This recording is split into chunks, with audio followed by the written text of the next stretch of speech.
Well, Tabalentong 3. Kasama ni Bostong dalawang putang inang to. Napaaway si Boston, tinulungan nilang tumakbo sila. Ang lalakas nyo, men! Imbis na tulungan nyo? Naandun agad kayo sa kanto, nasigaw. Sige, subukan nyo! Tinakbuhan daw namin si Enigma.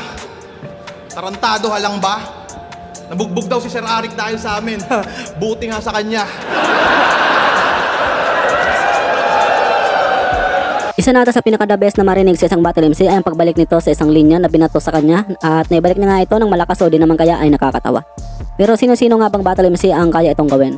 Well, isa na nga sa mga nakilala natin na magaling sa rebattle sa itong si Delo kasama na si Sinyo at mga ilang members ng 3GS.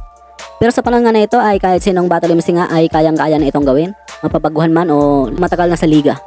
At sa nakarang pandemic nga ay marami ding mga battle MC ang mga nagpamalas ng pagre-rebat sa battle na kahit walang crowd ang mga battle dito ay talaga namang sulit ang hiyawan at tawanan. Pero maliban nga sa mga seryoso at solid na rebattles ay iba pa din ang dating ng mga nakakatawang rebat na nangyari dito sa liga at yan ang ating aalamin sa video na ito. Welcome back ulit guys sa ating munting channel. For today's video ay papanoorin natin ang funny rebattles in Pip Tap Quarantine Edition. At paalala ko lang muna, mga clips na inyong papapanood sa araw nito ay ayon lang sa abot ng aking nakayanan at kung meron man akong hindi nasama ay pwede kayo mag-comment sa baba. At baka magawa natin na part 2 ang video na ito. So, umpisa na natin. Let's go!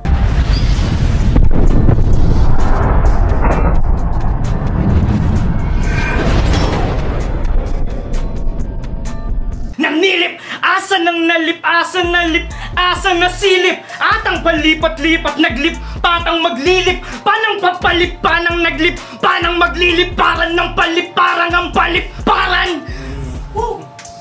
Re-rebat ko lang yung sinabi mo. Ang sabi mo sa akin, ala-amip.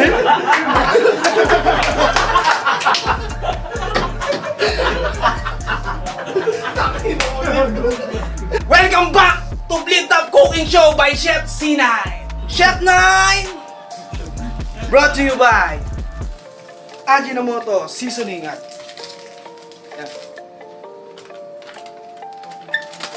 Maggi Magic Sarap. Puta, yun na yun!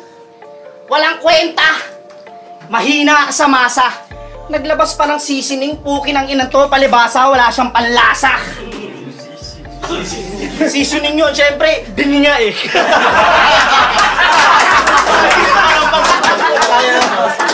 May tulok, wala tayong magagawa.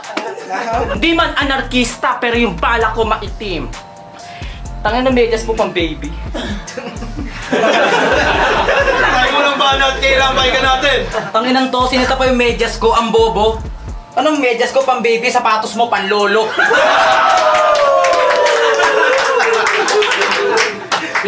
Paulit-ulit magpa-flash. Back, karumal-dumal na nangyari. Hanggang magka-anxiety ka na rin. Tapos hindi ka na tumae. Kasi Sabi niya, flash. Anong klaseng version? Anxiety, flash, edi depression.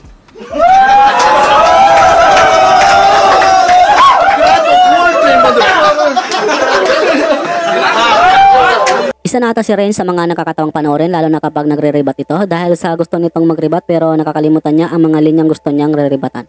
At isa nga din ito sa mga dahilan kung bakit naging mabenta siya sa mga tao dahil sa kulit nito sa battle. Isama nga na rin natin ang isang seryo sa panahon nito na ang lakas mangkupal ng battle MC at kagandahan pa nga sa mga rebat niya ay sinasang-ayon niya sa sarili niya. Kaya nakalagdag na rin ito sa mga nakakatawang part para sa pagre-rebat niya. Sabihin na nga natin na minsan ay walang sense yung rebat niya pero dahil ganun ay nakakatawa pa rin ito kung uunawain mo lang ng maayos. Aking baba matibay pa sa mga Android na manok ni 12. Pag in-review ka ng 11:59, hindi ka naaabot ng alas 12. Tangin na ito sa Harlem. Si Harlem, sa akin mahuhulog. Alas 12 daw. Alas 12 daw. Ano sabi mo? Sabi niya, ano nga ulit? Sabi niya, alas 12. Oh, sabi niya, di ka naaabot ng alas 12. Sabi niya, alas 12, tangin na, 24 hours nga ako walang tulog. Tangin mo. teacher yan! Di ba teacher ka? Eh ba't ganyan ka umasta? nagbabanta pang chuchu pa. Paano pa yung mga parents ng estudyante mo, paano pang matutuwa kung bukas makalawa mga anak nila di na salita, laglag na yung panga, mama, si teacher nanunubo ng burat. Kaya ba pati mga bata sa bundok desperado mong inaakyat? Sabi mo nga lang. Kubaliwan lang talaga. Wala kang pakialam kung YouTube pa ako sila. Kasi nasasarapan ako sa kanila. Paano? Pag hindi ka na teacher, edi unggoy ka na lang ni Enigma. Habang buhay entertainer upang circus ni Boss Arik kumita. Eh ano ngayon kung tanggalan kami ng lisensya, may magagawa ka ba?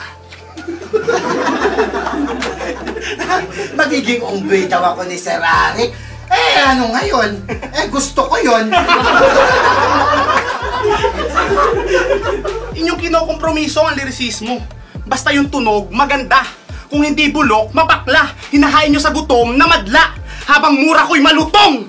Walang ya, tsak durog, latsa. King pagsugod ay sunogin yung supot na katha. Malakas daw siya magmura. Sabi niya walang ya. Pero yung mura mo walang diin. Kasi walang ya.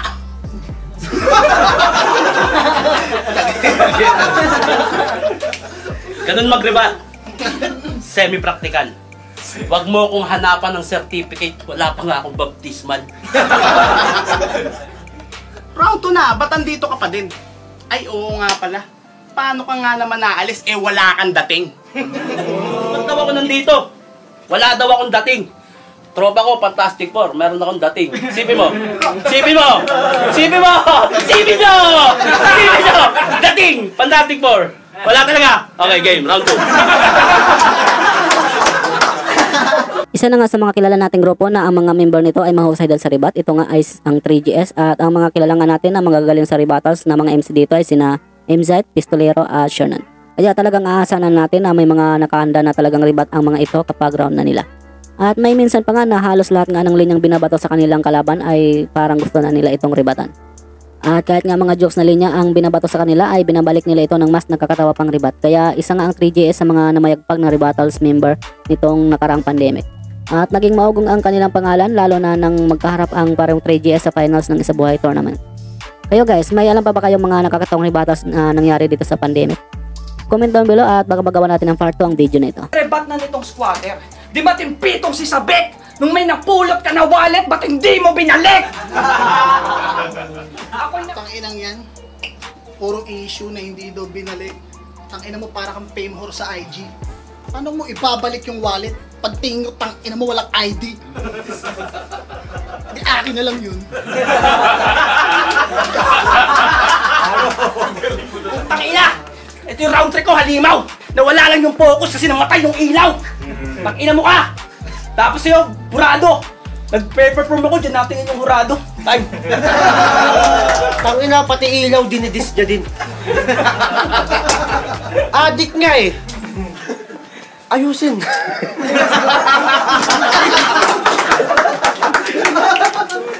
Labing-anim na batas ang naipasa ko sa Senado. Isa na dyan ng National Bible Day na pinirmahan mismo ng Pangulo. National Bible Day daw. Huwag mo nga kaming niloloko. Sino man niniwala sa'yo, mukha ang demonyo.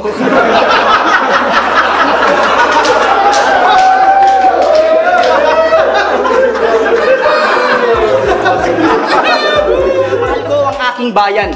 Sa puso at sa diwa. Hindi pwedeng ako lang yung gwapo. Dapat pogi rin yung Maynila. Dahil pogi siya, dapat pogi din daw ang Maynila. Mapapabilib mo na ba ako? Paano mo nasabing pogi yung Maynila? Bakit Maynila ba ako?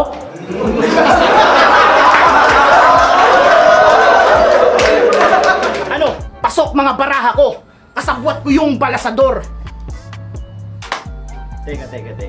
Pasok yung balasador! Hindi yan. Sabi mo? Balasador? pag inano kita sa pinto, yun ang ambasador.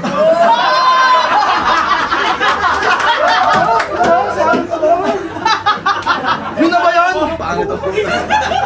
At syempre dahil umabot ka sa part na ito at kung bago ka lang nakapasyal sa channel ko ay nanyanyahan muna kita na mag-subscribe at pakihit na rin ang bell button para lagi kang updated kung may bagong ilalabas ng mga video tulad nito.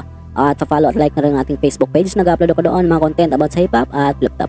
Maraming salamat at magpatuloy tayo. Umulit ka ng props. Umulit ka ng angle. Iisa yung punto sa magkasunod na battle. Ganyan nakahirap si Husky, pati palaman nire-recycle. Alam kong So recycle daw yung Reno. Tang ina ang bobo. Ni-recycle ko na nga, ni-recycle pa tapos ni-recycle mo. Gago. Ganto yung tipo ng wak MCs na pulos kabobohan lang yung boka. Astig yung forma pero yung sound trick living na vida loka. Inang puta. Tapos ako daw sumasayaw ng Living La Vida Loca. Bigla ako na-excite. Pag pinaputokan kita dito, tawag doon Rambo number 5.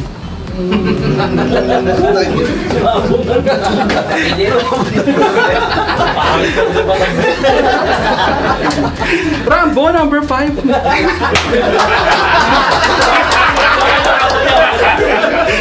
Hindi ba talaga? Hindi ba talaga? Kaya ba today? Naging desperadong vlogger ng bukid nung nag-flop yung attempt na magpatawa. Full-time tricycle driver na pag may camera nagiging magsasaka. Puta, tinitira pa yung pagbablog ko. Puta. Ako nga, malawak lupa ko. Ikaw, hanggang batok lang mo. Batok lang mo eh, no? Tangay lang yan. Pero balikan natin yung angle mo kay Lipgram. Yung personal mong atake.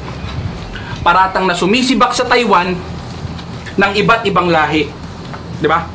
Unang-una sa lahat, hindi ka naming kasama nun. Kaya huwag ka masyadong matabil. At for your information lang, nagpaiwan kami nun. Kasi nandun si Camille!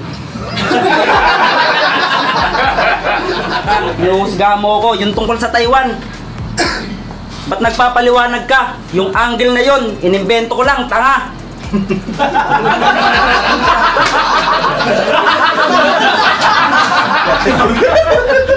Baka kumantot ka siguro.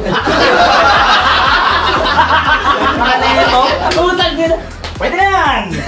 Tungkok! Ano kapag tanda mo, mangkok? Ang pogi mo dyan! Opa! Q ka! Live! Korean daw ako. Ako daw si Jungkook. Gago ako si Punggok. Korean ang puta. Hush ka ra bundeya. Kami na mo hayop ka. Okay ni nam. Di ba? Dinamay mo yung kakamatay lang na lola ni Ultimate. Eh di idadamay ko rin yung tita mo kakamatay lang nung November 28. Yo! Kaninong tita yan? Tangin na, hindi ko nga kilala yan. Di ba bumabiyahe ka rin ng Lazada? Gamit yung van mo na dala? Ingat na ingat sa paggamit, ang inaakala mo talaga. Nang biglang isang araw may kumalabog. Si Wing biglang nag-alala. Kinabahan, akala nakasagasan ng tuta. Puta, bata lang pala. Mahusay yung Aslin! Tanginang to! Dinadamay pa yung paglalasada ko. Neto ni Buraot. Inggit ka lang kasi sa Lazada, hindi ka makapasok. Bulok na daw kasi yung van mo. Kaya hindi ka dun tatanggapin. Bukod sa luma na yung sasakyan mo, puta wala pang salamin. Tangina mo. Tapos pangit pa yung driver. Mukhang snatcher at tirador ng Coco Lambert. At dito na nagtatapos ang aking video sa araw nito. Maraming salamat sa inyong panonood at sana nag-enjoy kayo. Maraming pong salamat sa mga solid supporters natin dyan na walang sawang sumuporta sa channel ko. Marami pa pong ilalabas ng mga video about sa flip-top kaya pag-abang-abang na lang po. At don't forget to like this video para naman may pakita ng YouTube sa iba pang manonood. Maraming salamat guys sa inyong suporta at hanggang sa muli. Peace out.